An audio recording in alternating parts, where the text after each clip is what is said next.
My name is Julia Masalska and this is Made.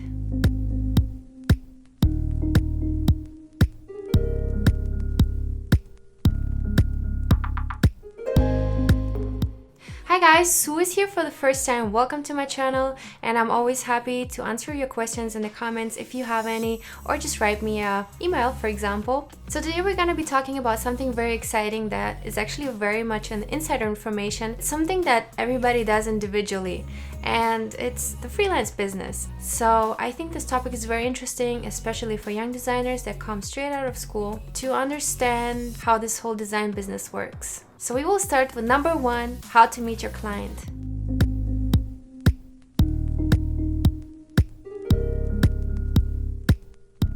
Now let's say you're a great designer, but without any paid work, you won't be able to survive on making great designs. So you definitely need clients that will pay you for your work. And that is the reason why you need to always have a great output and outreach to always gain new clients. So this is what we're gonna talk about today. My ways of getting clients are several channels that I use. For example, I go to local events, then I also communicate with local designers. Then there is also agencies that you can work with who will send you their excess work, and you can kind of collaborate on projects that they usually would manage by themselves, and they don't have the time to hire anybody, so they sometimes also work with freelance designers. Recently I was very lucky to work with Panda Express and also with Jameson, with a local agency here in San Francisco. And this whole connection actually developed from a friendship that I have, who recommended me to this agency as a freelancer. Also, I get many jobs through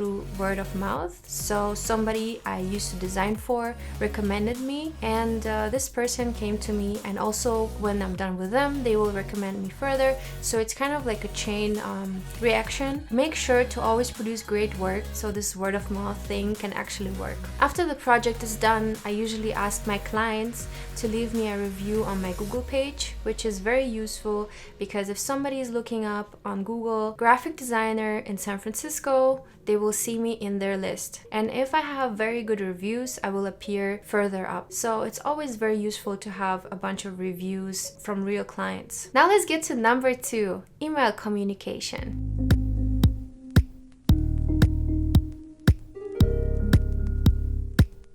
When a client writes me a first email, I usually make sure that I get a lot of information about their ideas for this project, and I usually ask them about whatever information they have, any kind of inputs that I can use in my process. I ask them to send me over. Sometimes I also create a Dropbox folder where I ask them to put all of their visuals or photos or links or brand names that they have been thinking of into this shared folder, where I can also add my designs. It's called a collaborative folder, which they and I can access together. And also this folder is something that I will share with them by the end of the project, so we still kind of stay connected through this folder. After I get this initial email where they describe the project, I try to give them an idea of what I can do for them, and the whole scope of work I put in a project proposal, which includes a price estimate. And from that price estimate, if they agree to that, I send them over a contract which they can sign online. It makes it very easy for them to sign it online because they don't have to print anything and send me a fax or anything outdated like that. So modern technology definitely makes it easier for us designers. Whenever they have signed the contract, I take 50% in advance and start the work with initial ideas, initial mood boards that I talk with them through in the first phone call. It can also be a video call depending on their availability. So in this video call, we talk through the whole idea, the whole art direction that we're gonna go. I usually give them 3 directions that we can go for. They usually all are kind of in a similar direction, but have their different ways of approaching a design. So I prepare this presentation usually combined with some research that I have done in advance and some insights that I have seen. For example, recently I started working for a baby consumer product brand where I first went to the store and I wanted to see what kind of baby products are there, what kind of competition can they have, and how can I make their brand special and look still kind of similar to how other products look, but make it stand out. So with this initial research and mood board presentation, I kind of get an idea of what they like and what they really want and what they really need. And from there, we start working on their logo and the brand patterns. Ideally, there is already a brand strategy behind this and they have done their research. So I don't only base it on my research, but kind of put it all together, their insights, my insights, and it usually creates a very good basis to start working on their brand. After this presentation, I usually send them the PDF over so they can take another look and maybe get feedback from their colleagues or from their boss or from their creative director, whoever is superior and makes the decisions. So after that, I get their feedback on the direction that we want to go, and maybe combined with from what they've seen from my side and maybe their own inputs, we go to the next stage. The next stage involves a presentation with already made designs to review them. So approximately after 1 week after the initial presentation, we have a second video call where we talk about initial designs of mine. So it can be, for example, a logo review, pattern review, a color palette review, and I make sure that it still goes to the right direction, and I always align the creative process towards the client's needs, and I think visual presentations are very important for that. So then after this presentation, again, I can send it to their team to review, and I again get their feedback via email. And from there, we go to stage 2, where we do the second review and maybe finalize some things like the logo or the pattern. And then we can, for example, move into the more technical side of things like production. So I would send them technical files over, mechanicals for print, or I would send them digital files of their logo so they can use it in their website or in their social media. And this again will all be shared in this Dropbox folder that I always send them a link to. So for example, I write, hey, can you take a look at the color palette in these logo variations, link to Dropbox, and they can click the link,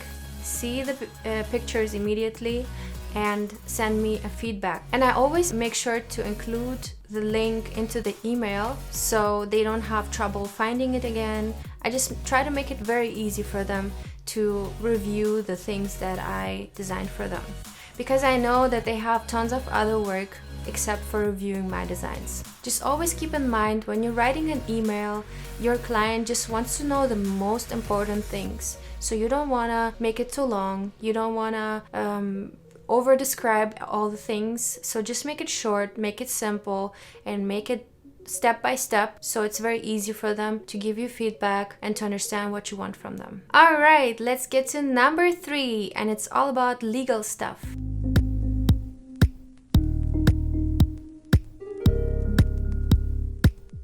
All right, so legal documents. What kind of legal documents do you need? I think the most important thing is the contract, where you fix all your scope of work and the conditions and terms. I have a really good contract that I can share with you guys. So if you go to my website listed underneath, I will give you the contract that I use personally, so you can copy and paste it, just paste your own things, and yeah, you can definitely use it. At least it's legal here in California. You have to look up for your own state what kind of requirements you need, but this is actually a really good contract, and it works for me all the time. So then I think the next more important thing or less important thing after the contract is the project proposal, where you actually clarify what exactly you'll be doing for the client. So the client has no surprises whatsoever. He knows what he has to expect from you in the scope of work, and you define the different amount of variations, amount of reviews. So for example, you create 9 logo drafts, and then you send them over, and he knows it's going to be 9 and not 5 and not 15, but 9, because you wrote it in your proposal. It's going to be 9 different designs. He's going to review them. So this is one review, and when he reviewed them, you can send them based on what he picked from there. You can send them 5 or whatever, how many new designs based on the feedback from the first design. And so all these things you need to really fix in the design proposal and in the contract. So the client knows, okay, in the first round I'll get 9 variations, in the second round I'll get 5 variations, and I have to pick from that. And any other review will be extra money. So the client knows your work is very valuable and he cannot expect you to do as many rounds as you want. Of course, you can also say, okay, I'll do this fixed price and you can have as many rounds of reviews as you like, which is very dangerous because some clients will never stop making changes and you will just end up working for free for a while. Then after the contract is signed, I send them an invoice for a deposit. I usually take 50% in advance before the project can start. And if it's a client that I have been working with in the past, I usually take 25% in advance. So for that, I create an invoice and send it over to them. When they paid the invoice, I then start working. In the terms and conditions of your contract, you also determine what is the payment period or how many payments is the full payment divided into. I usually do, if it's a regular branding job, I usually do 2 payments, which is the deposit and then the final payment, which is the other half, after the delivery of the project. As soon as the client received the work and is done with the project and paid you the invoice, the project is officially over. That means if the client comes back to you after a month or 2 and asks you for changes or for additions, it's going to be a completely new contract that you will have to make, and it's going to be completely different charges that you are going to charge him for the extension of this project. I have made the experience that it's definitely necessary to take a deposit because I had one of my clients who did not pay me at all after 1 month's work. Alright, let's get to number 4, and it's all about creative techniques.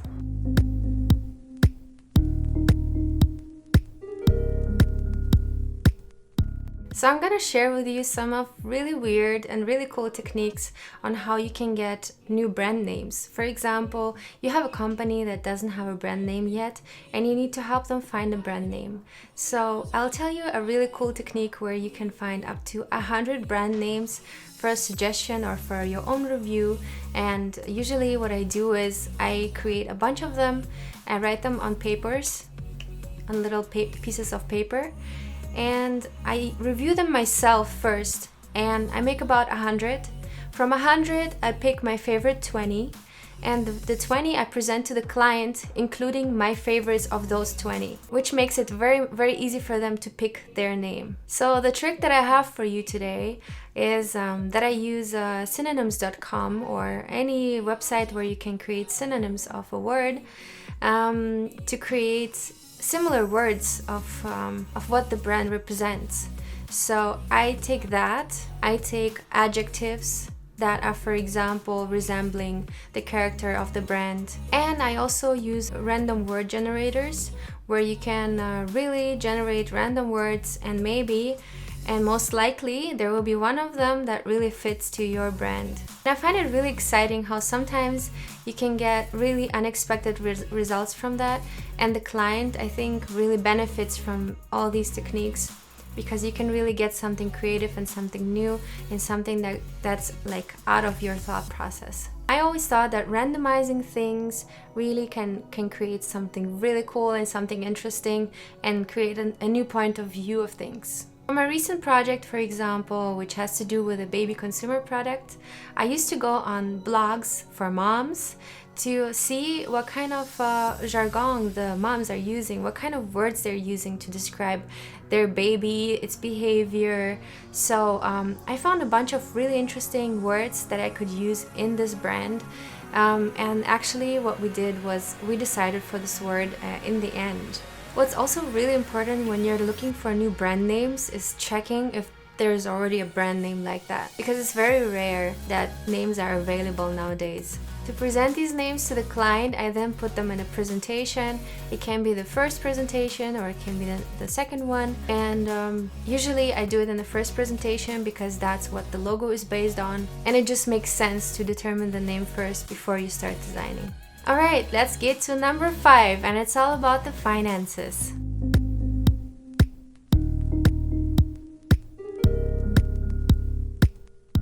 As a freelancer, it's very important to keep track of your finances. In one of my videos recently, I was saying that I was using hellobonsai.com as my platform for creating invoices, contracts, and also managing my finances for my freelance business.